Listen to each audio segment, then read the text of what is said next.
이번 재판에 대해서 어떤 소회를 얘기하셨나요? 글쎄, 이재용 재판의 결과에 대해서. 아무래도 이제 전에 들으시고 그 재판 결과에 대해서 뭐 소회가 없지 않으실 텐데요. 말씀하신 것 중에 이제 형사 재판에 대해서 예. 이때까지 형사 재판이라는 것은 사람의 인생에 이제 큰 영향을 미치고 예. 그렇기 때문에 제도적으로 문제가 생기니까. 네. 그래서 제도적으로도 엄격한 증거와 법리에 예. 의해서 하도록 되어 있고, 그래서 그러한 부분의 어떤 절차 진행이나 제도에 대해서 어떤 존중하고 어떤 기대라면 기대, 형사 재판은 다를 것이다 하는 그런 부분을 가지고 당신 본인의 재판과 또 한편으로 옆에서 진행된 재판을 예. 이렇게 보고 듣고 그렇게 해 오셨는데, 이재용 부회장에 대한 재판에서 특히 예.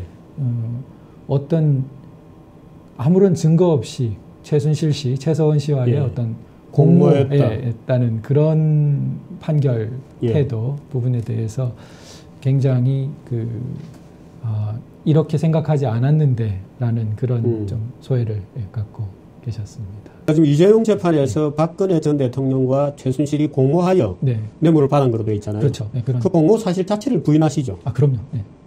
그게 예를 들어서 이번 판결 나오고 난 다음에 본인 입으로 그게 말이 되느냐, 또는 그런 일이 없었다. 네. 변호인들이 그 점을 잘 밝혀달라, 뭐 이렇게 얘기를 하신 모양이죠. 뭐 평소 일관되게 말씀해 오신 것입니다. 최서원 씨와의 공모라는 것은 말이 안 된다. 오늘 아침에는 어떤 얘기를 하셨어요? 오늘도 더욱 분명히 강조하셨고, 예를 들어 이재용 부회장 재판에서 많이 거론되었던 코아 스포츠, 나중에 비덱으로 개명된 코아 스포츠에 대한 금원 송금 같은 경우에는 코아 스포츠의 존재 자체를 언론에서 보도하기 전까지 모르고 계셨습니다. 그러니까 코아 스포츠의 존재 자체를 모르는데, 그건 지금 법정에서 어느 정도 확정된 사실입니까? 그 부분은 계속해서 말씀해 오셨는데 본인이, 법정에서 바로 막 첨예한 쟁점이 되고 그런 것은 아니었습니다. 특검도 그건 받아들이나요? 아니죠. 이번 재판 보면 안 받아들인 것 같아요. 네, 그러니까요. 그리고 그쪽에서 일종의 피고인 신문 같은 것들이 아마도 증거로 그쪽 재판부에도 제출이 됐을 텐데, 그렇다면 박 대통령은 그러한 부분에 대해서 최서원 씨와의 공모 부분에 대해서 전면 부인하고 있고, 또 구체적으로 예를 들어 코아스포츠 존재를 몰랐다든지 이런 부분이 전달이 됐을 텐데 아마 재판부가 전혀 받아들이지 않은 것으로 보입니다. 전달이 되었다는 것은 그냥 일반적인 우리 상례로 볼 때 이런 얘기죠. 예, 아마도 여기에 피고인 신문 조서를 이재용 부회장의 변호인단이 참고 자료 혹은 증거 제출했을 거다. 제출했을 거라고 생각이 드는데요. 근데 왜 인정이 안 된 거군요, 이쪽 재판에서. 지금 결과로 봤을 때는 그 부분을 받아들이는 게 아니라 오히려 어떤 물증이나 증거는 제시하지 않으면서 공모 관계는 인정하는. 예를 들어 대통령은 아마 이제 김종 차관을 말하는 것 같은데요. 김종 차관에게 승마 선수 정유라를 직접 언급하기도 하고 이렇게 했는데, 이 부분은 김종 차관의 일방적인 주장일 뿐이고 같이 있었다고 말해주는 김종덕 장관은 이 사실을 들은 바 없다고 부인하고 있습니다. 물론 대통령도 부인하고 있고요. 그래서 여러 가지 의문점이 많은 김종 차관, 신빙성이 떨어지는 김종 차관의 일방적인 진술일 뿐인데, 오히려 재판부는 이 승마 선수 정유라를 직접 언급한 점이 적이 있다고 이렇게 말을 한 거죠. 이번 이재용 재판부는 마치 있는 것처럼 받아들인 거 아니에요? 그렇죠. 그런데 그 얘기가 이재용에게 직접 되었다 이런 얘기는 또 아니에요. 네, 그거는 전혀 말할 수 없었습니다. 안종범 수첩에도 전혀 적혀 있지 않았고. 아니 이재용 본인 입으로도 자기가 대통령으로부터 정유라라는 얘기 자체는 들은 적이 없다는 거예요. 그 몇 번 진술을 했거든요. 그럼요. 참 희한한 판결이 어떻든 났습니다. 오늘 대통령께서 말좀 공모라는 게 말이 되느냐. 전혀 공모한 사실이 없다. 돈 달라고 무슨 공모를 정확하게 돈 달라고 했다고 뇌물을 달라고 했다고 하면 적어도 구체적인 공모가 있어야 되는데 그냥 친하다고 해서 이번엔 경제통일체 이런 말도 없었잖아요. 경제공동체는 아무래도 무리라고 생각했는지 그 부분 말고 보다 좀 어떻게 보면 짜낸 듯한 논리인데 공모를 했으니까 비공무원이 지원을 받은 것도 공무원이 받은 것과 마찬가지다 이렇게 봐버린 것인데, 그렇다면은 제3자가 받았을 때 제3자 뇌물죄를 따로 두고 있는 법에서 이 체계상 굉장히 무리스러운 해석이라고 여겨집니다. 그럼 예를 들어서 예를 들어 공모를 했다고 하는 그 사실 자체에 대한 무슨 이번에 이재용 재판부에서 무슨 확고한 어떤 증거를 내거나 이건 아니잖아요. 네, 그럼요. 어떤 증거라는 게 사실 나올 수가 없는 게 그러한 사실 자체가 존재하지 않기 때문이고 지금 얘기되는 것들도 아주 그냥 막연한 정황인데요. 이를테면은 승마 지원이 이루어진 후 피고인들, 즉 이재용 부회장 삼성 측에 감사의 마음을 전하기도 한 점 이렇게 말하고 있는데 이건 뭘 말하냐면 박상진 사장이 아프리카 순방 때 대통령과 악수한 것을 말합니다. 그래서 이 부분에서 특별히 감사의 마음을 전하고 싶었다는 식으로 특검은 공소장에 적었는데 그런 말을 한 적이 없다고. 근데 여기는 덜 든거라고 해놨어요. 네네. 그래서 이 최소원 씨가 뒤에 박상진 사장에게 전화해서 악수는 잘 하셨냐라고 물은 것이 굉장히 특별한 무슨 증거인 것처럼 또 특검은 주장했는데요. 그 부분은 대통령과의 악수 장면이 텔레비전으로 방송된 것입니다. 그러니까 누구도 다 그걸 볼 수 있었던 정보인 거죠. 사실 제가 볼 때는 최순실이 사기거든데 어떻든 오늘 몇 번 대통령께서 공모관계는 말이 되느냐 이런 얘기를 하셨고 공모라니 또 어떤 혹시 다른 글쎄요. 지금 뭐 가장 직접적인 부분은 그 부분 공모에 대한 야 이렇게는 안 되겠다. 형사재판이라는 거 내가 그동안 좀 믿었는데 이재용 재판 보니까 형사재판도 웃기는 재판이 되고 말았다. 무슨 뭐 앞으로는 이 법정에 뭐 뭔가 태도를 바꿔야 되겠다든가 뭐 어떤 내 입장을 좀 달리해야 되겠다든가 뭐 이런 말씀은 없었어요. 그런 얘기 못합니까? 바로 뭐 어떤 과격하거나 뭐 급진적인 어떤 생각을 하시거나 표현하시거나 그런 건 전혀 아니고요. 그러나 기본적으로 이 재판 제도, 우리나라의 어떤 법치를 지금까지도 존중해 오셨고 그런 부분에 대해서 정말 상징적 의미가 크시죠. 그래서 재판에 성실하게 임해서 재판 속에서 그 진실을 규명하고자 하는 노력은 여전히 갖고 계십니다. 그런데 그 이재용 부회장 선고를 보면서 과연 재판에 성실하게 임하는 것만으로 이 진실이 규명될 수 있는지에 대해서 우려를 좀 더 갖게 되신 부분도 또 그건 맞는 것 같습니다. 갑자기 무슨 박 대통령께서 무슨 일체 재판을 거부하신다거나 그 단계는 지금 아니군요. 그런 이런 그건 아니군요. 지금 박 대통령 재판은 어떻게 진행됩니까 앞으로? 사실 그 공소 사실이 너무 방대하기 때문에 그 제대로 이 재판에서 여러 가지 실체적 진실을 규명하자면 구속 기한으로 되어 있는 10월 중순을 넘길 수밖에 없습니다. 그래서 그러한 구속 기한 문제가 사실 큰 쟁점으로 대두될 것인데요. 원칙상 그 6개월의 구속 기한을 넘게 되면 실제로 불구속 상태에서 진행을 한 선례들이 있습니다. 그래서 그 여러 가지 정치적 이유라든지 이런 사회적 이유를 고려하지 말고 법적으로 보고 또 선례를 생각한다면 만일 시한을 넘어서 재판이 진행된다면 불구속 상태에서 재판이 진행되는 것이 당연하겠죠. 근데 이를 우려해서 글쎄요, 여러 가지 또 추가 영장 청구 부분이 검찰은 또 생각하고 있는지도 모르겠습니다. 그런데 그러니까 다른 뭔가의 범죄를 가지고 새로운 사건을 만들어서 새로운 구속 기간을 시작한다 이 말이죠.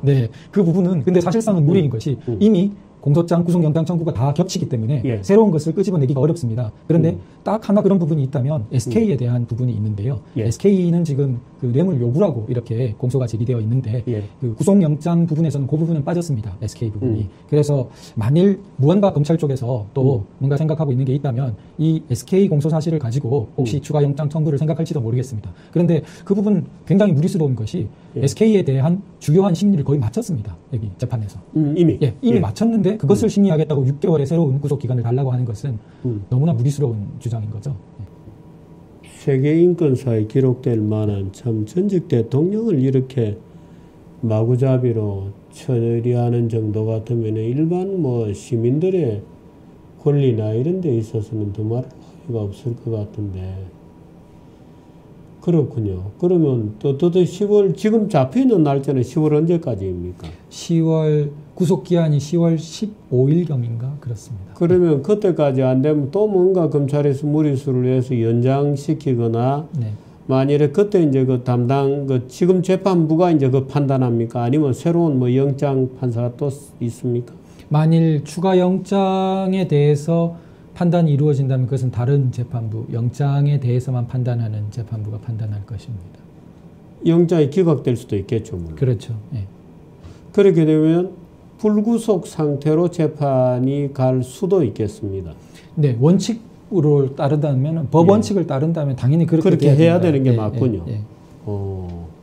다른 예를 들어서 새로운 범죄 사실이 발견되어서 새로운 영장이 구속이 시작되는 게 아니라면 일단 무조건 나오는 겁니다. 네, 불구속 상태에서 재판을 진행해야 하는 것이죠. 참 우리는 그런 것에 지금 기대해야 한다는 게 참 한심한 일 같기도 합니다만은 어떻든 이제 그렇게 되고 대통령께서도 이제 이재용 재판을 이번에 보고 야 이거 형사범죄 재판 정도 엉망이구나 사실에 근거한 판단을 하는 게 아니다 이렇게 느끼셨다면은 뭔가 대통령으로서 어떤 생각이나 결단이 있을 수도 있겠습니다. 글쎄요, 뭐 그런 부분을 섣불리 말씀드리기는 어려운 것 같습니다. 그러나 적어도 오케이. 이번 이재용 판결에서 쭉 드러난 재판부의 판단과 박근혜 대통령님의 재판에서 그동안 밝혀진 사실 또는 거의 사실로 받아들여지고 있는 어떤 주장들 중에 서로 다른 것들이 있나요?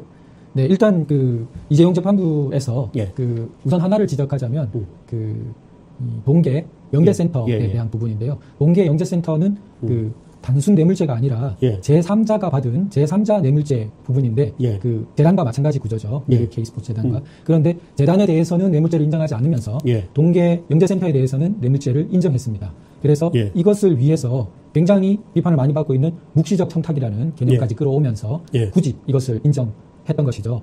묵시적 청탁이라는 것을 끌어왔기 때문에 대가 관계는 당연히 따라오는 거죠. 청탁이라는 것은 그 강도가 대가 관계보다 더 세기 때문에 묵시적 청탁이 있었다면 대가 관계는 당연히 있다. 이런 식으로.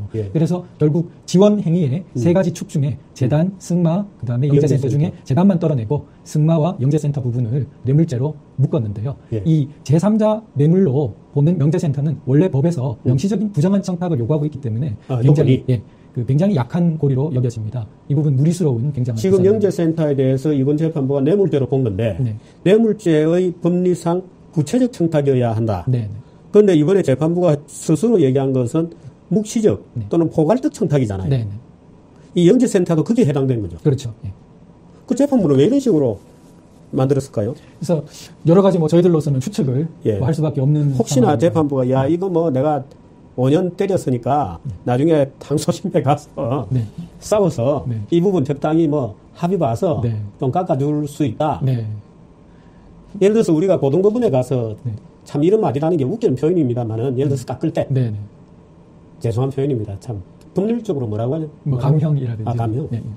말하자면 깎을 때 새로운 어떤 사실이 드러나거나 아니면 기존 사실이 어떤 검증 절차에서 부정되거나 하는 요소가 있어야 됩니까? 아니면 똑같은 사건에 대한 판단은 동일하면서도 그냥 깎아준다. 이렇게 되는 겁니까? 아무래도 어떤 사정 변경 없이 양형 판단을 달리하는 것은 조금 예외적이죠. 그러니까 양형에 대한 감형이 일어나거나 이러기 위해서는 예를 들면 대표적으로 피해자와 합의를 했다든지 흔한 사건에서 새로운 사정 변경이 있으면 아무래도 편한 마음으로 깎아주겠죠. 그러니까 어떤 판단을 달리했다든지 요 대목에 대한 판단을 달리한다 이런 식의 그 어떤 범죄 사실로 1심에서는 범죄 사실이라고 해서 올라온 것을 2심에서 봤을 때 이 부분은 좀 유죄가 되기 어렵다라고 만약에 변경한다면 그러면 양형도 당연히 형의 부분에 있어서도 그게 빠졌으니까 그러면은 감형이 되는 그런 구조를 갖고 영재센터를 뇌물죄로 보았지만 그 뇌물죄로 보기에는 말하자면 청탁의 구체성이 떨어지므로 배제한다는 것을 내세워서 약간 감형이 가능하다 이런 말씀이시죠. 그것이 아마 가장 약한 고리로 되어 있는 부분으로 여겨집니다. 그 약한 고리는 1심 재판부가 약간 고의로 말하자면 고의라기보다 의도적으로 설정한 것처럼 보입니까? 아니면은 그래서 제가 의도적으로 설정했다고 말씀드리기는 어렵지만 그런 의구심은 일반 의구심이 아마 그러니까 고등법원에 가서 새로운 논쟁에 대해서 감형이 된다면 이런 것들이 될 거다. 그렇군요. 지금 승마 지원은 어떻게 됩니까? 그러나 사실 승마 지원처럼 그 몸통에 해당하는 부분이 있겠는데요. 이 부분이 민감하기도 하고 예전부터 가장 진실 규명과 많은 문제가 됐던 부분입니다. 그래서 결국 그러나 핵심은 박 대통령은 삼성에 의해서 최순실 씨가 특별히 어떤 지원을 받고 있다는 사실 자체를 몰랐고 그러한 개념을 갖고 있지를 않았습니다. 그러니까 승마협회 지원에 대한 이야기가 있을 때에도 그것은 그야말로 순수한 마음으로 승마협회가 좀 잘 되기를 바라고 우리나라에 또 1차 삼성에 대해서 승마협회장을 부탁했다가 2차에서 다시 한번 꺼내게 된 배경은 실제로 약 1년간이 지나는 동안 예. 삼성 내부에 무슨 이유에서인가 예. 그 통상적으로 이루어지는 승마협회에 대한 지원금조차 예. 그 제대로 교부되지 않은 사정이 있었습니다. 예. 그러니까 승마협회 임원들이나 승마에 관계된 사람들이 생각할 때는 삼성이 새로 회장사가 되어서 굉장히 기대가 높았는데 통상의 회장사들이 주던 정액에 뭐 10억 정도의 지원금조차도 분기에 맞게 들어오지 않으니까 사람들로서는 굉장히 의아해한 면이 있었습니다. 아, 그랬습니까? 네, 그러니까 그런 부분들이 뭐 여러 가지 경로로 대통령에게 전달이 되고 예. 그 대통령의 굉장히 또 그 일종의 스타일이라고 할 수 있을까요? 그런 부분이 참 많은 오해를 불러왔던 부분 같은데요. 예. 그러니까 그 꼼꼼하게 챙기시는 부분이 예. 있으십니다. 예. 그러니까 그 대표적인 예로 중소기업에서 그 쌀로 만든 빵을 개발했는데 예. 이게 이제 글루텐이라는 요소가 없어서 그 밀가루 빵을 소화하지 못하는 사람들에게 이제 빵을 이렇게 잘 먹을 수 있는 그런 게 된다고 좋은 상품이라고 생각해서 국무회의나 이런 데서 그 한 번이 아니라 한 번 이상 소개를 하십니다. 그 부분을 예. 그 쌀로 만든 예. 빵 그리고 해외 순방에 가서도 심지어는 그게 그 평이 좋았다라고 다시 한번 챙기기도 하고 예. 그래서 이런 부분이 있기 때문에 아마 그런 스타일 때문에 승마협회에 대한 부분도 이제 거듭 언급하게 된 부분이 있는데 이것이 이제 그 최순실 씨라든지 정유라 씨에 대한 무슨 예. 뭐 어떤 사익 추구 이런 거로 얽혀 있는 그런 좀 부분이 있는 거죠. 아니 제가 그날 저 재판부에서 재판정에서 이 판결문으로 정식 판결문 외에 물론 조금 다른 뉘앙스일 거라고 봅니다만은 재판정에서 판사가 쭉 나레이션 한 거, 네. 그거를 쭉 나레이션 그 자체를 이제 녹취한 거를 제가 보고 있거든요. 아, 네. 보고 있는데 거기 보면 이게 저는 이 재판부의 이 판사가 참 이런 글쎄요, 이 법대 높은 데 앉아 있는 분들에게 이런 말을 해서 죄송합니다만은 제가 이 판사에게 꼬치 물어보고 싶은 것들이 많아요. 네, 그렇겠죠. 근데 그 중에 보면 이렇게 표현되어 있어요. 승마에 대해서. 네. 대통령이 얘기한 거는 늘 승마에 대해서 얘기하고 있어요. 네. 정유라에 대해서 얘기하고 있지 않습니다. 그럼. 이 발표문에도. 네. 근데 나중에 죄책을 할 때는 보면은 정유라의 지원이라고 네. 판사가 얘기하는 거예요. 네. 그러니까 대통령이 요구한 부분에 대해서는 늘 승마라고만 되어 있지 네. 정유라를 지원하라는 그 했다는 얘기가 하나도 없어요. 이 발표문에도. 네.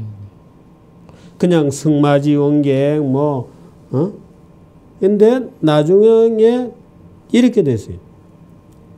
이 법원 조사 증거에 따르면 대통령의 승마 지원 여부가 정유라와 관련되어 있음을 피고인들이 알았다고 볼 수 있다.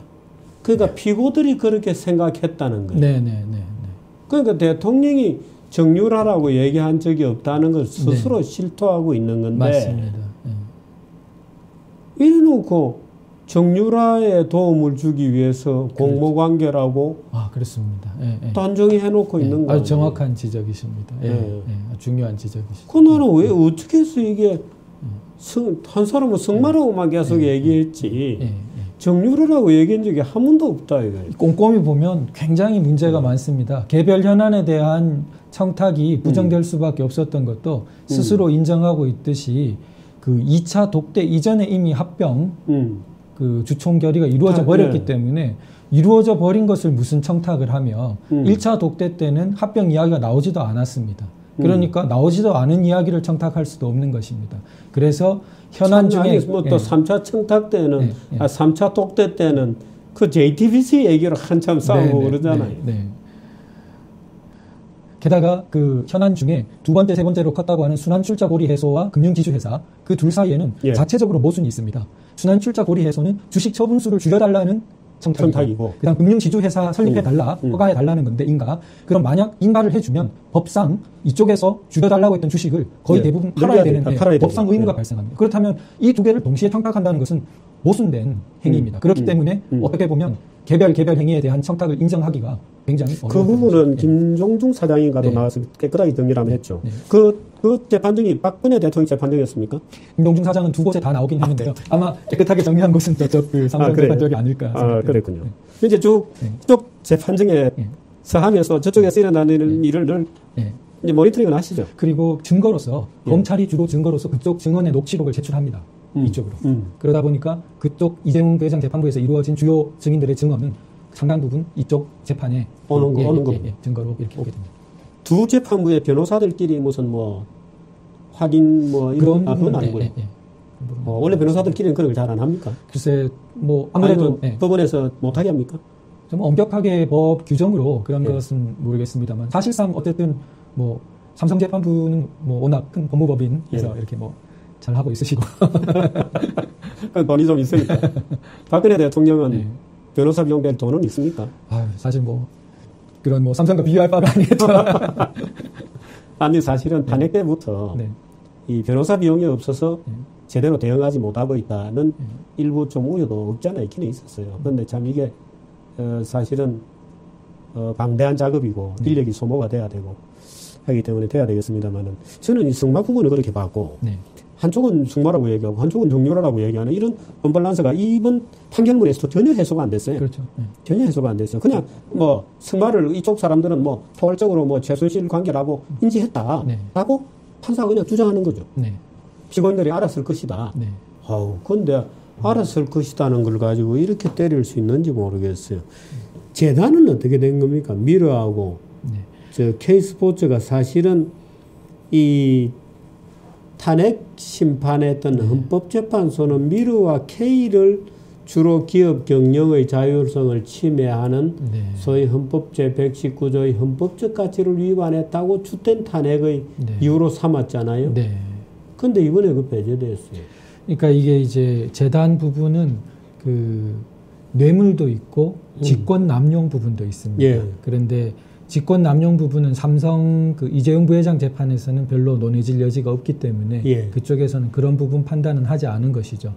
다만 뇌물적인 측면에서 과연 재단 출연이 뇌물이 될 수 있느냐라는 부분인데 이것은 그 원래부터 너무 무리스러운 공소제기였다는 평이 많았습니다. 그쪽에 일반적으로. 그래서 공익재단에 대한 출연금을 어떻게 뇌물로 볼 수 있느냐라는 거랑 또 그 공익재단에 출연한 열 몇 개 기업들이 쭉 있는데 왜 하필 삼성은 그 출연금이 뇌물이 되느냐라는 부분이랑 또 이번 판결문에서도 나왔지만 그 전경련에서 이렇게 공헌 비율로 관례적으로 정해준 비율에 따라 이렇게 출연금들이 나간 것이 많은데 그게 어떻게 뇌물이 될 수 있느냐 등등.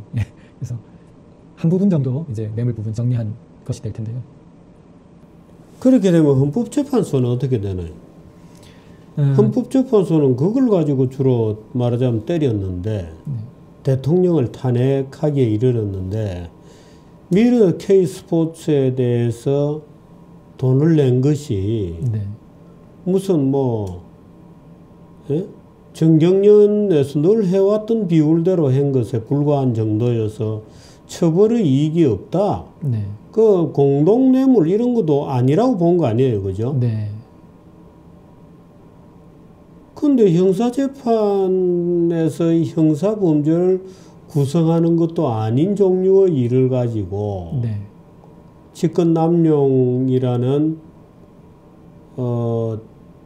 것으로 묶어서 탄핵을 시켰다. 이 가능한 겁니까? 이 헌법재판소의 그 어떤 판단 법리가 형사재판의 판단 법리와 그 차원이나 층위가 꼭 같을 수는 없겠습니다.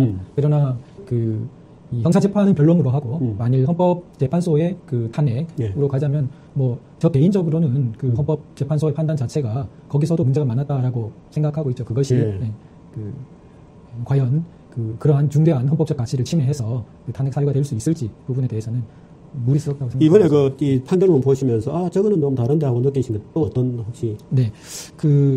지금 아까 전에도 말씀드렸듯이 그 가장 큰 구도에서 그 제3자 뇌물죄가 있고 단순 뇌물죄가 있는데 이 재단과 영재센터는 제3자 뇌물죄고 승마는 단순 뇌물죄인데 제3자 뇌물죄로 하려면 부정한 청탁이라는 추가 요건이 필요하기 때문에 굉장히 엄격한 요건이 필요한데 그 부정한 청탁을 실제로 규명하지 못하고 묵시적인 청탁이라는 거로 얼버무려서 영재센터를 제3자 뇌물죄로 인정한 그런 문제가 있는 것이고요. 그 다음에 단순 뇌물죄 승마 부분은 이게 사실은 공무원이 직접 받은 것만 단순 뇌물죄가 되고 공무원이 아닌 사람, 대통령이 아닌 사람이 받은 것은 단순 뇌물죄를 구성하기가 어렵고 선례도 없습니다. 그런데 예전에 공소제기 단계에서는 경제공동체라는 법에 없는 개념으로 그것을 마치 구성할 수 있는 것처럼 했다가 그게 비판도 많이 받고 실제로 입증도 안 되고 여러 가지 뭐 사저 구입이라든지 이런 게 다 해명이 됐고 그러니까 이제는 굉장히 원론적인 대로 돌아가서 공모를 너무나 강하게 공모를 했기 때문에 마치 직접 받은 것과 같다는 그런 구성을 내세우고 있습니다. 공모의 어떤 증거도 없이. 그렇죠. 양쪽이 다 사실은 허약하군요. 두 주장이.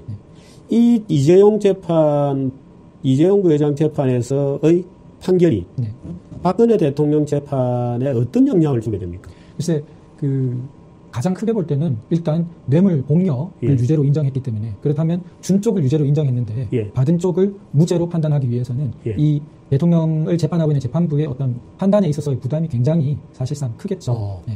그래서 그런 부분이 상당히 좀 그래서 이재용 부회장의 재판이 중요하다고 봤던 것이고 그런 부분의 사실상의 굉장한 부담은 있습니다. 그러나 만일 우리가 법치를 존중하고 원칙으로 다시 돌아간다면 그 판단은 판단이고 이재용 부회장 재판부에서 내려졌던 판단이 자동적으로 여기에 이어지는 것은 그것은 또 법리가 아닙니다. 지금 박근혜 대통령에게 걸려있는 혐의는 몇 가지나 됩니까? 18가지 정도로 알고 있습니다. 그거 다 기억하실 수 있나요? 제가 이를 다 기억하기 어려운 정도입니다. 그러니까 뭐 뇌물죄, 그다음 또 뭐가 있습니까? 뭐 직권남용 부분도 있고요. 그리고 또 뭐 강요도 넣어놨고요. 그리고 짜잘한 재단들에서 여러 가지 뭐 KD 코퍼레이션 뭐 등등 다 들어 있습니다.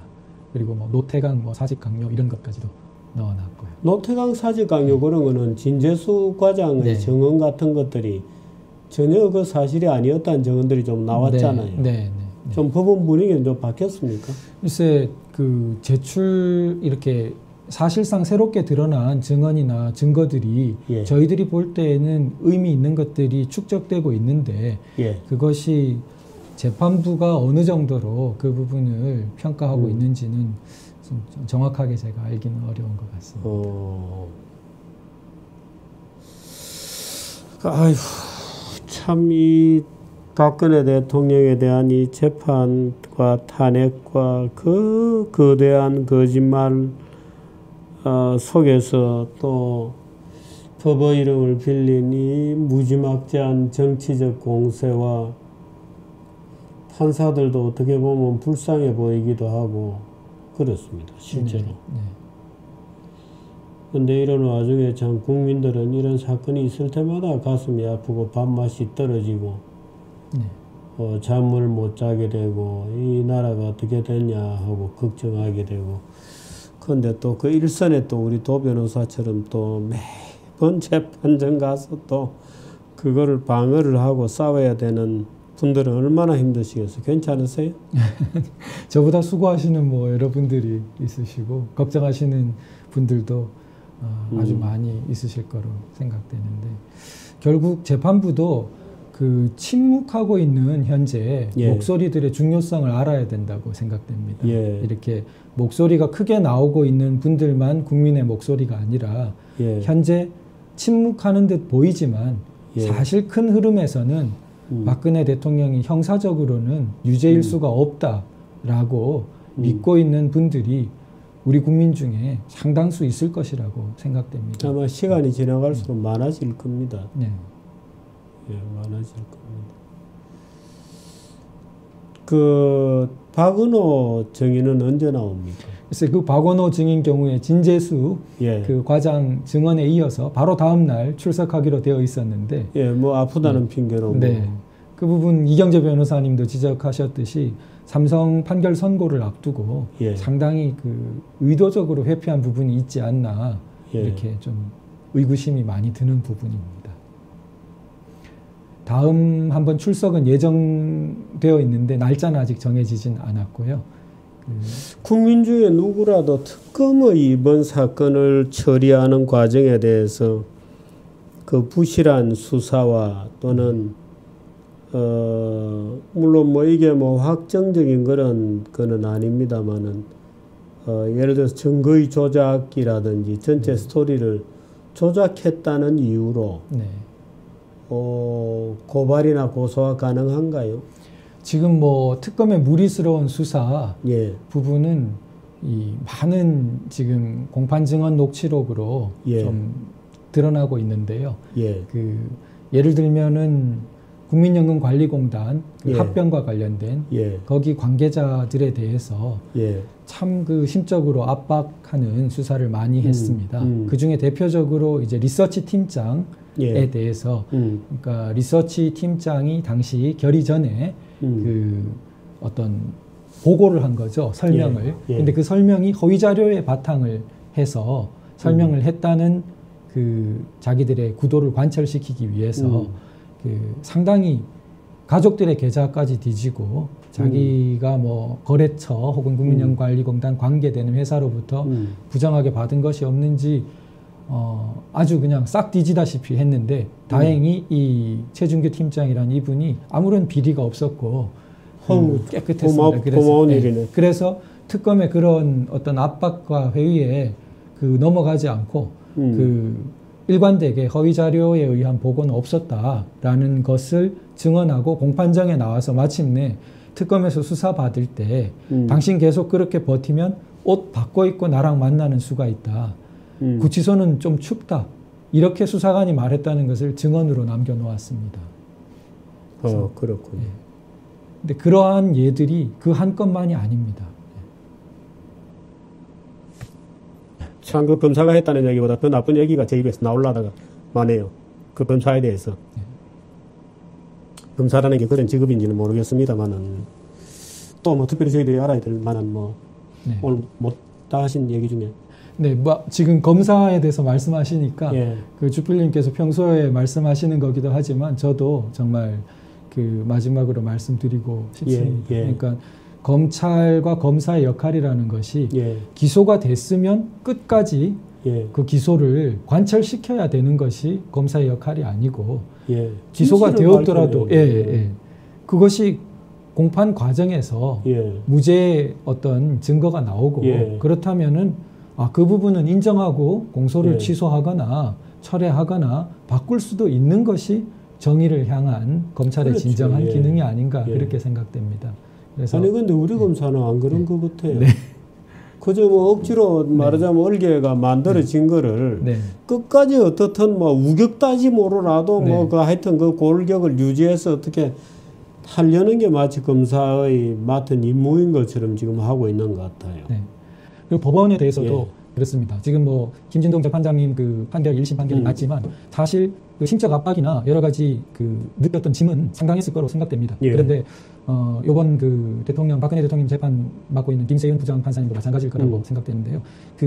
이 재판부가 저는 그렇게 생각이 됩니다. 사실 그 경제적인 어떤 우리의 어떤 근대화 자유 부분도 예.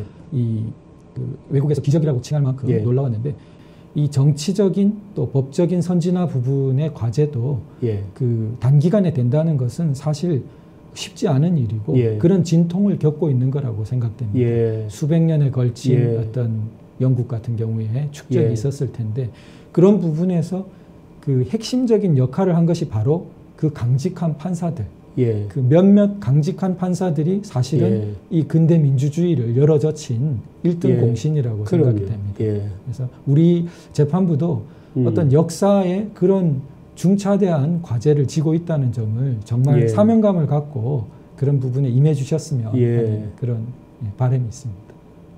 그 고마운 말씀입니다. 그 위대한 판사들이 목록이 있죠. 그분들이 그 시대에 해냈던 용기 있는 판단들도 다 살아있는 것이고, 그죠? 그렇죠. 네. 어떻든, 오늘은 일단 공판이 없습니다. 네. 내일 합니까? 네, 내일 있습니다. 월화수목인가요? 월화목금. 월화목금이군요.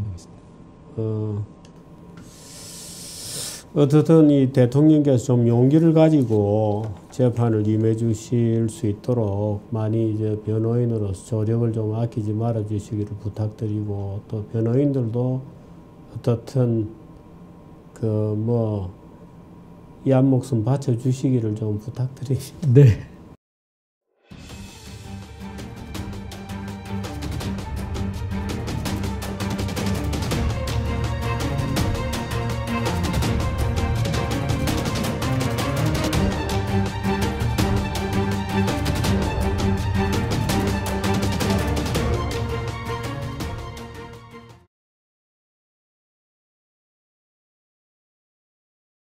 이번 재판에 대해서 어떤 소회를 얘기하셨나요? 글쎄, 이재용 재판의 결과에 대해서.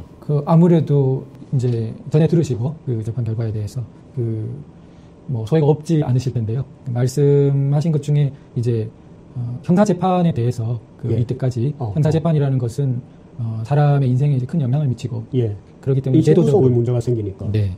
그래서 제도적으로도 엄격한 증거와 법리에 의해서 하도록 되어 있고, 그래서 그러한 부분의 어떤 절차 진행이나 제도에 대해서 어떤 존중하고 어떤 기대라면 기대, 형사 재판은 다를 것이다 하는 그런 부분을 가지고 당신 본인의 재판과 또 한편으로 옆에서 진행되는 재판을 이렇게 보고 듣고 그렇게 해 오셨는데, 이재용 부회장에 대한 재판에서 특히 어떤 아무런 증거 없이 최순실 씨, 최서원 씨와의 어떤 공모했다는 그런 판결 태도 부분에 대해서 굉장히 이렇게 생각하지 않았는데라는 그런 좀 소회를 갖고 계셨습니다. 지금 이재용 재판에서 박근혜 전 대통령과 최순실이 공모하여 뇌물을 받은 것으로 되어 있잖아요. 그렇죠. 네, 그 공모 사실 자체를 부인하시죠. 그럼요. 네.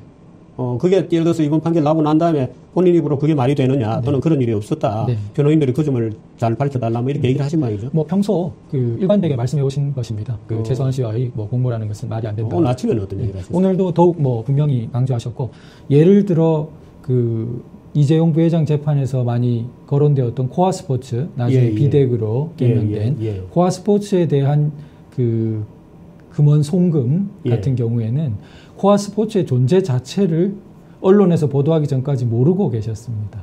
그러니까 코아 스포츠의 존재 자체를 모르는데, 그건 지금 법정에서 어느 정도 확정된 사실입니까? 그 부분은 계속해서 말씀해 오셨는데 법정에서 바로 막 첨예한 쟁점이 되고 그런 것은 아니었습니다. 특검도 그건 받아들인가요? 아니죠. 이번 재판 보면 안 받아들인 것 같아요. 네, 그러니까요. 그리고 그쪽에서 일종의 피고인 신문 같은 것들이 아마도 증거로 그쪽 재판부에도 제출이 됐을 텐데, 그렇다면 박 대통령은 그러한 부분에 대해서 최서원 씨와의 공모 부분에 대해서 전면 부인하고 있고, 또 구체적으로 예를 들어 코아스포츠 존재를 몰랐다든지 이런 부분이 전달이 됐을 텐데 아마 재판부가 전혀 받아들이지 않은 것으로 보입니다. 전달이 되었다는 것은 그냥 일반적인 우리 상대로 볼 때 이런 얘기죠. 아마도 여기에 피고인 신문 조서를 이재용 부회장의 변호인단이 참고 자료 혹은 증거를 제출했을 거라고 생각이 드는데요. 근데 왜 인정이 안 된 거군요, 이쪽 재판에서. 지금 결과로 봤을 때는 그 부분을 받아들이는 게 아니라 오히려 어떤 물증이나 증거는 제시하지 않으면서 공모 관계는 인정하는.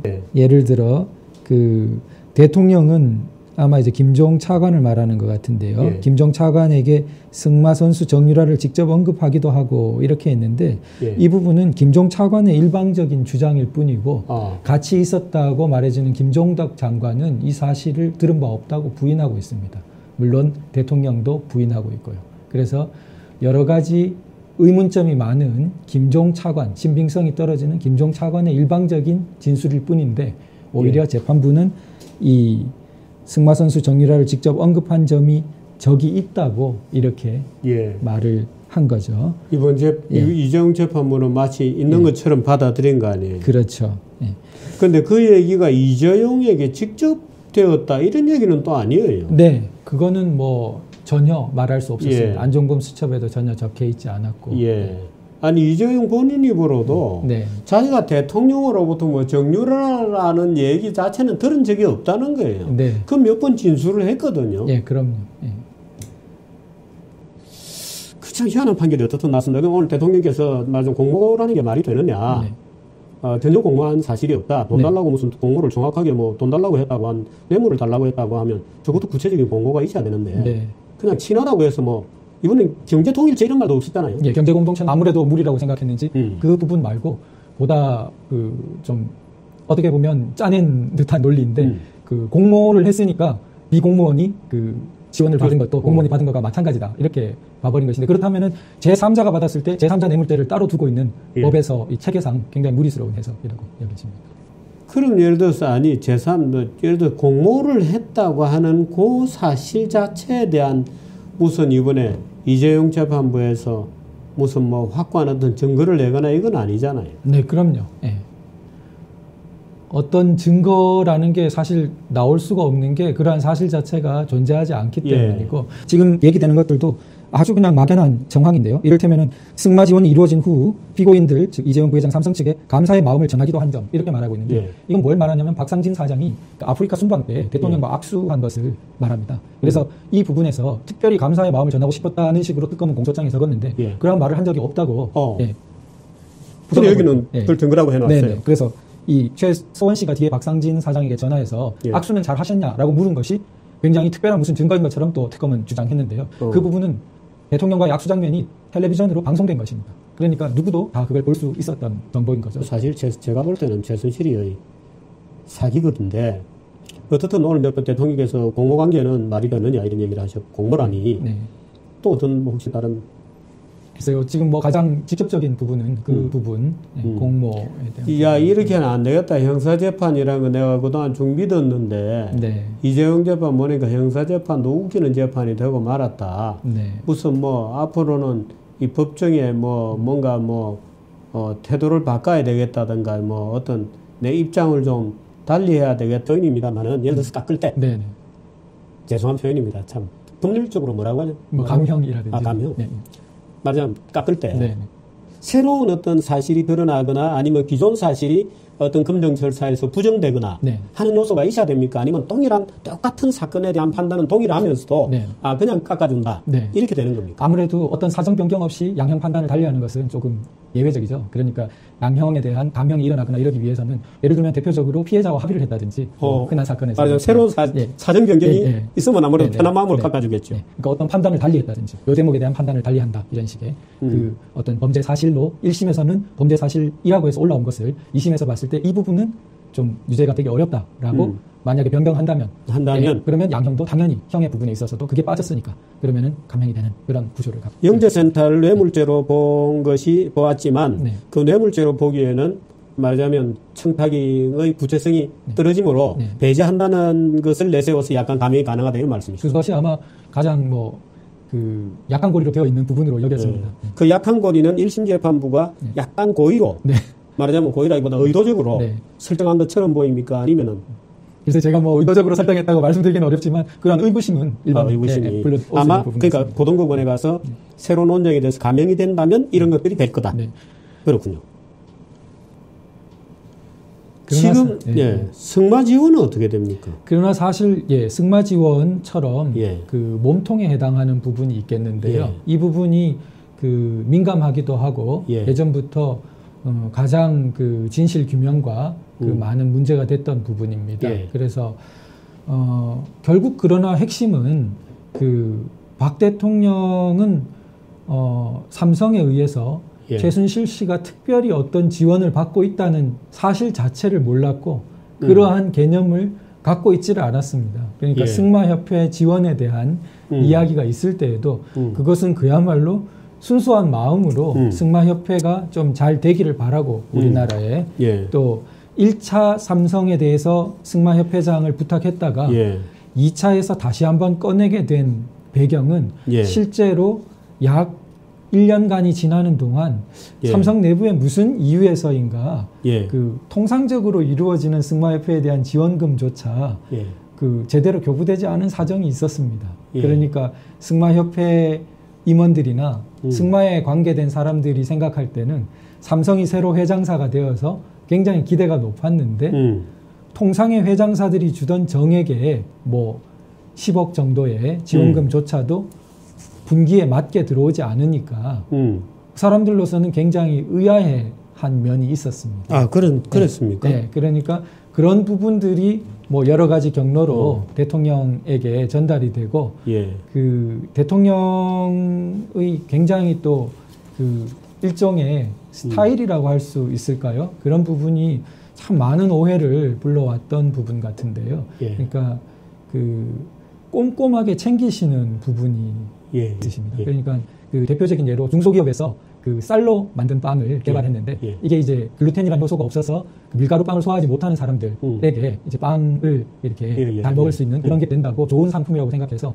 국무회의나 이런 데서 그 한 번이 아니라 한 번 이상 소개를 하십니다. 그 부분을 그 쌀로 만든 빵. 그리고 해외 순방에 가서도 심지어는 그게 그 평이 좋았다라고 다시 한번 챙기기도 하고 그래서 이런 부분이 있기 때문에 아마 그런 스타일 때문에 승마협회에 대한 부분도 이제 거듭 언급하게 된 부분이 있는데 이것이 이제 그 최순실 씨라든지 정유라 씨에 대한 무슨 뭐 어떤 사익 추구 이런 거로 얽혀 있는 그런 좀 부분이 있는 거죠.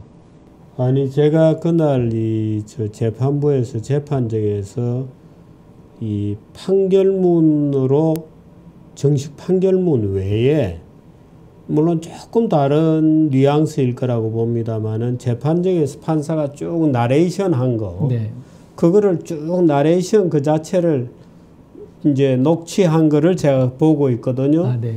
보고 있는데 거기 보면 이게 저는 이 재판부의 이 판사가 참 이런 글쎄요. 이 법대 높은 데 앉아 있는 분들에게 이런 말을 해서 죄송합니다만은 제가 이 판사에게 꼬치 물어보고 싶은 것들이 많아요. 네, 그렇겠죠. 근데 그 중에 보면 이렇게 표현되어 있어요. 승마에 대해서. 대통령이 얘기한 거는 늘 승마에 대해서 얘기하고 있어요. 정유라에 대해서 얘기하고 있지 않습니까? 이 발표문에도. 근데 나중에 죄책을 할 때는 보면은 정유라의 지원이라고 판사가 얘기하는 거예요. 그러니까 대통령이 요구한 부분에 대해서는 늘 승마라고만 되어 있지 정유라를 지원하라는 그 했다는 얘기가 하나도 없어요. 이 발표문에도. 그냥 승마 지원 계획 근데 나중에 이렇게 됐어요. 이 법원 조사 증거에 따르면 대통령의 승마 지원 여부가 정유라와 관련돼 있음을 피고인들이 알았다고 볼 수 있다. 그러니까 피고들이 그렇게 생각했다는 거예요. 그러니까 대통령이 정유라라고 얘기한 적이 없다는 걸 스스로 실토하고 있는 건데 맞습니다. 이래놓고 정유라에 도움을 주기 위해서 공모관계라고 그렇습니다. 단정히 해놓고 있는 거예요. 아주 정확한 지적이십니다. 중요한 지적이십니다. 그 나는 왜 어떻게 해서 이게 한 사람은 승마라고만 계속 얘기했지 정유라라고 얘기한 적이 한 번도 없다 이거. 꼼꼼히 보면 굉장히 문제가 많습니다. 이게 사실은 공무원이 직접 받은 것만 단순 뇌물죄가 되고 공무원이 아닌 사람, 대통령이 아닌 사람이 받은 것은 단순 뇌물죄를 구성하기가 어렵고 선례도 없습니다. 그런데 예전에 공소제기 단계에서는 경제공동체라는 법에 없는 개념으로 그것을 마치 구성할 수 있는 것처럼 했다가 그게 비판도 많이 받고 실제로 입증도 안 되고 여러 가지 뭐 사저 구입이라든지 이런 게 다 해명이 됐고 그러니까 이제는 굉장히 원론적인 대로 돌아가서 공모를 너무나 강하게 공모를 했기 때문에 마치 직접 받은 것과 같다는 그런 구성을 내세우고 있습니다. 공모의 어떤 증거도 없이. 그렇죠. 양쪽이 다 사실은 허약하군요. 두 주장이. 이 이재용 부회장 재판에서의 판결이 박근혜 대통령 재판에 어떤 영향을 주게 됩니까? 글쎄, 가장 크게 볼 때는 일단 뇌물 공여를 유죄로 인정했기 때문에 그렇다면 준 쪽을 유죄로 인정했는데 받은 쪽을 무죄로 판단하기 위해서는 이 대통령을 재판하고 있는 재판부의 어떤 판단에 있어서의 부담이 굉장히 사실상 크겠죠. 그래서 그런 부분이 상당히 좀 그래서 이재용 부회장의 재판이 중요하다고 봤던 것이고 그런 부분의 사실상의 굉장한 부담은 있습니다. 그러나 만일 우리가 법치를 존중하고 원칙으로 다시 돌아간다면 그 판단은 판단이고 이재용 부회장 재판부에서 내려졌던 판단이 자동적으로 여기에 이어지는 것은 그것은 또 법리가 아닙니다. 지금 박근혜 대통령에게 걸려있는 혐의는 몇 가지나 됩니까? 18가지 정도로 알고 있습니다. 네. 그거 다 기억하실 수 있나요? 제가 이루 다 기억하기 어려운 정도입니다. 네. 아휴, 그러니까 뭐 뇌물죄, 네. 그 다음 또 뭐가 있습니까? 뭐 직권남용, 직권남용. 네, 부분도 있고요. 그리고 또 뭐 강로도 넣어놨고요. 강로. 네. 그리고 짜잘한 재단들에서 여러 가지 뭐 KD 코퍼레이션 뭐 등등 다 들어있습니다. 그리고 뭐 노태강 뭐 사직 강요 이런 것까지도 넣어놨고요. 노태강 사직 강요 그런 거는 진재수 과장의 네. 증언 같은 것들이 전혀 그 사실이 아니었다는 증언들이 좀 나왔잖아요. 네.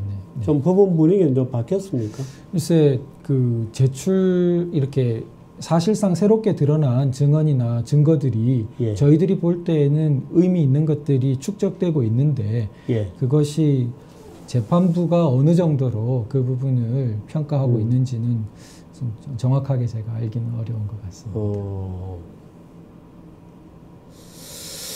아휴, 참 이 박근혜 대통령에 대한 이 재판과 탄핵과 그 거대한 거짓말 속에서 또 법의 이름을 빌린 이 무지막지한 정치적 공세와 판사들도 어떻게 보면 불쌍해 보이기도 하고 그렇습니다. 실제로. 그런데 이런 와중에 참 국민들은 이런 사건이 있을 때마다 가슴이 아프고 밥맛이 떨어지고 잠을 못 자게 되고 이 나라가 어떻게 되냐 하고 걱정하게 되고 그런데 또 그 일선에 또 우리 도 변호사처럼 또 매번 재판정 가서 또 그거를 방어를 하고 싸워야 되는 분들은 얼마나 힘드시겠어요? 괜찮으세요?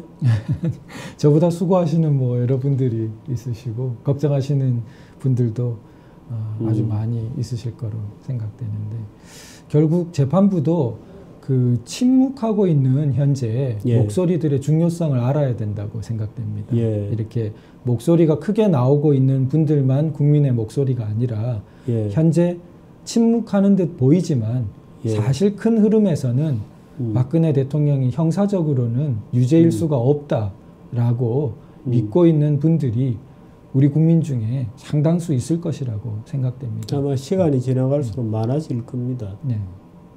많아질 겁니다.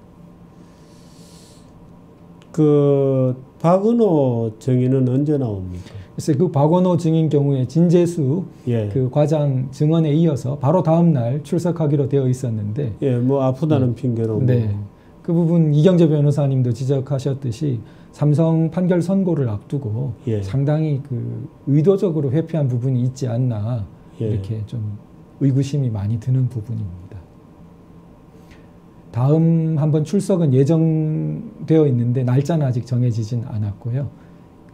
국민 중에 누구라도 특검의 이번 사건을 처리하는 과정에 대해서 그 부실한 수사와 또는 물론 뭐 이게 뭐 확정적인 그런 거는 아닙니다만은 예를 들어서 증거의 조작이라든지 전체 스토리를 조작했다는 이유로 고발이나 고소가 가능한가요?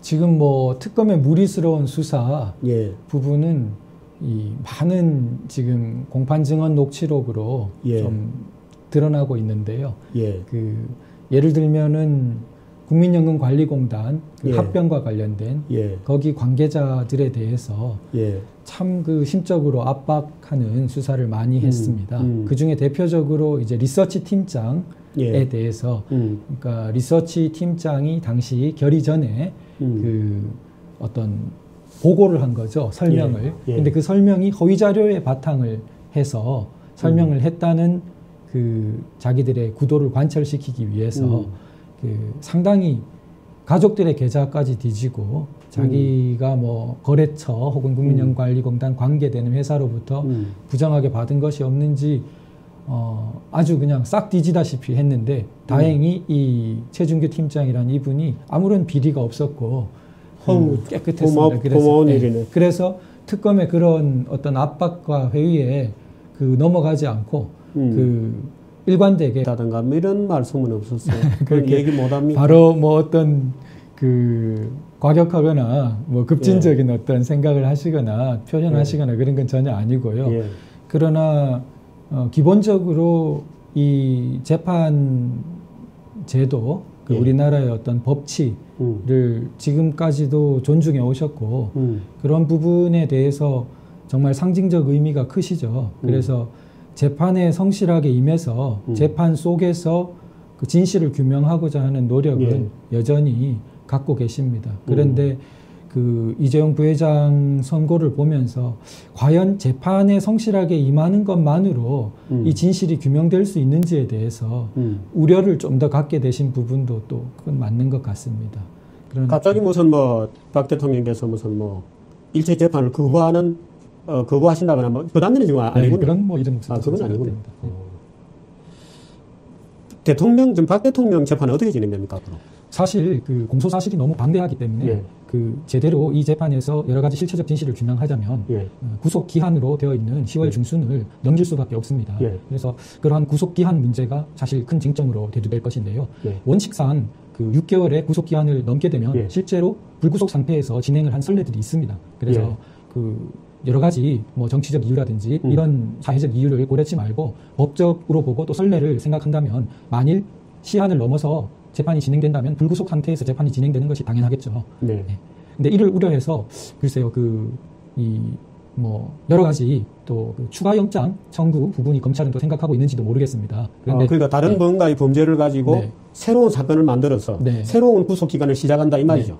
그 부분은 근데 사실상은 무리인 것이 이미 공소장, 구속영장 청구가 다 겹치기 때문에 새로운 것을 끄집어내기가 어렵습니다. 그런데 딱 하나 그런 부분이 있다면 SK에 대한 부분이 있는데요. SK는 지금 그 뇌물 요구라고 이렇게 공소가 제기되어 있는데 그 구속영장 부분에서는 그 부분은 빠졌습니다. SK 부분이. 그래서 만일 무언가 검찰 쪽에서 또 뭔가 생각하고 있는 게 있다면 이 SK 공소 사실을 가지고 혹시 추가 영장 청구를 생각할지도 모르겠습니다. 그런데 그 부분 굉장히 무리스러운 것이 SK에 대한 주요한 심리를 거의 마쳤습니다. 여기 재판에서. 이미 마쳤는데 그것을 심리하겠다고 6개월의 새로운 구속 기간을 달라고 하는 것은 너무나 무리스러운 주장인 거죠. 세계 인권사에 기록될 만한 참 전직 대통령을 이렇게 마구잡이로 처리하는 정도 같으면 일반 뭐 시민들의 권리나 이런 데 있어서는 두말할 필요가 없을 것 같은데. 그렇군요. 그러면 또 10월, 지금 잡혀있는 날짜는 10월 언제까지입니까? 10월, 구속기한이 10월 15일경인가? 그렇습니다. 그러면 그때까지 안 되면 또 뭔가 검찰에서 무리수를 해서 연장시키거나, 만일에 그때 이제 그 담당, 지금 재판부가 이제 그 판단합니까? 아니면 새로운 뭐 영장 판사가 또 있습니까? 만일 추가 영장에 대해서 판단이 이루어진다면 그것은 다른 재판부, 영장에 대해서만 판단하는 재판부가 판단할 것입니다. 영장이 기각될 수도 있겠죠. 물론. 그렇죠. 그렇게 되면 불구속 상태로 재판이 갈 수도 있겠습니다. 네, 원칙으로 따른다면, 법 원칙을 따른다면 당연히 그렇게 해야 되는 게 맞군요.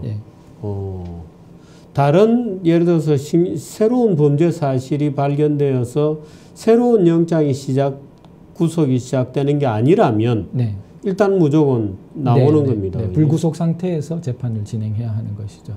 참 우리는 그런 것에 지금 기대해야 한다는 게 참 한심한 일 같기도 합니다만은 어떻든 이제 그렇게 되고 대통령께서도 이제 이재용 재판을 이번에 보고 야 이거 형사범죄 재판 정도 엉망이구나. 사실에 근거한 판단을 하는 게 아니다 이렇게 느끼셨다면은 뭔가 대통령으로서 어떤 생각이나 결단이 있을 수도 있겠습니다. 글쎄요, 뭐 그런 부분을 섣불리 말씀드리기는 어려운 것 같습니다. 그러나 적어도 오케이. 이번 이재용 판결에서 쭉 드러난 재판부의 판단과 박근혜 대통령님의 재판에서 그동안 밝혀진 사실 또는 거의 사실로 받아들여지고 있는 어떤 주장들 중에 서로 다른 것들이 있나요? 네, 일단 그 이재용 재판부에서 그 우선 하나를 지적하자면 그 동계 영재센터에 대한 부분인데요. 동계 영재센터는 그 단순 뇌물죄가 아니라 제3자가 받은 제3자 뇌물죄 부분인데 그 재단과 마찬가지 구조죠. 미국 K스포츠 재단과. 그런데 재단에 대해서는 뇌물죄를 인정하지 않으면서 동계 영재센터에 대해서는 뇌물죄를 인정했습니다. 그래서 이것을 위해서 굉장히 비판을 많이 받고 있는 묵시적 청탁이라는 개념까지 끌어오면서 굳이 이것을 인정했던 것이죠. 묵시적 청탁이라는 것을 끌어왔기 때문에 대가 관계는 당연히 따라오는 거죠. 청탁이라는 것은 그 강도가 대가 관계보다 더 세기 때문에 묵시적 청탁이 있었다면 대가 관계는 당연히 있다. 이런 식으로. 그래서 결국 지원 행위의 세 가지 축 중에 재단, 승마, 그다음에 영재센터 중에 재단만 떨어내고 승마와 영재센터 부분을 뇌물죄로 묶었는데요. 이 제3자 뇌물로 보는 영재센터는 원래 법에서 명시적인 부정한 청탁을 요구하고 있기 때문에 굉장히 약한 고리로 여겨집니다. 이 부분 무리스러운 굉장한 지금 영재센터에 대해서 이번 재판부가 뇌물죄로 본 건데 뇌물죄의 법리상 구체적 청탁이어야 한다. 그런데 이번에 재판부가 스스로 얘기한 것은 묵시적 또는 포괄적 청탁이잖아요. 이 영재센터도 그게 해당되는 거죠. 그렇죠. 그 재판부는 왜 이런 식으로 만들었을까요? 그래서 여러 가지 저희들로서는 추측을 할 수밖에 없는 혹시나 재판부가 이거 내가 5년 때렸으니까 나중에 항소심에 가서 싸워서 이 부분 적당히 합의 봐서 좀 깎아줄 수 있다. 예를 들어서 우리가 고등법원에 가서 참 이런 말이라는 게 웃기는 개별 현안에 대한 청탁이 부정될 수밖에 없었던 것도 스스로 인정하고 있듯이 그 2차 독대 이전에 이미 합병 그 주총 결의가 이루어져 버렸기 때문에 이루어져 버린 것을 무슨 청탁을 하며 1차 독대 때는 합병 이야기가 나오지도 않았습니다. 그러니까 나오지도 않은 이야기를 청탁할 수도 없는 것입니다. 그래서 현안 중에 또 3차 청탁 때는 3차 독대 때는 그 JTBC 얘기로 한참 싸우고 그러잖아요. 게다가 그 현안 중에 두 번째, 세 번째로 컸다고 하는 순환출자고리해소와 금융지주회사 그 둘 사이에는 자체적으로 모순이 있습니다. 순환출자고리해소는 주식 처분수를 줄여달라는 청탁이고 그다음 금융지주회사 설립해달라, 허가해달라는 건데 그럼 만약 인가를 해주면 법상 이쪽에서 줄여달라고 했던 주식을 거의 대부분 팔아야 되는데 법상 의무가 발생합니다. 그렇다면 이 두 개를 동시에 청탁한다는 것은 모순된 행위입니다. 그렇기 때문에 어떻게 보면 개별 행위에 대한 청탁을 인정하기가 굉장히 그 부분은 김종중 사장인가도 나와서 깨끗하게 정리를 했죠. 그 재판정이 박근혜 대통령 재판정이었습니까? 김종중 사장은 두 곳에 다 나오긴 했는데요. 아마 깨끗하게 정리한 곳은 저쪽 그 삼성 재판정이 아닐까 생각합니다. 그랬군요. 이제 쭉 재판정에서 하면서 저쪽에서 일어나는 일을 늘 이제 모니터링을 하시죠. 그리고 증거로서 검찰이 주로 증거로서 그쪽 증언의 녹취록을 제출합니다. 이쪽으로. 그러다 보니까 그쪽 이재용 부회장 재판부에서 이루어진 주요 증인들의 증언은 상당 부분 이쪽 재판에 오는 거 증거로 이렇게 오게 됩니다.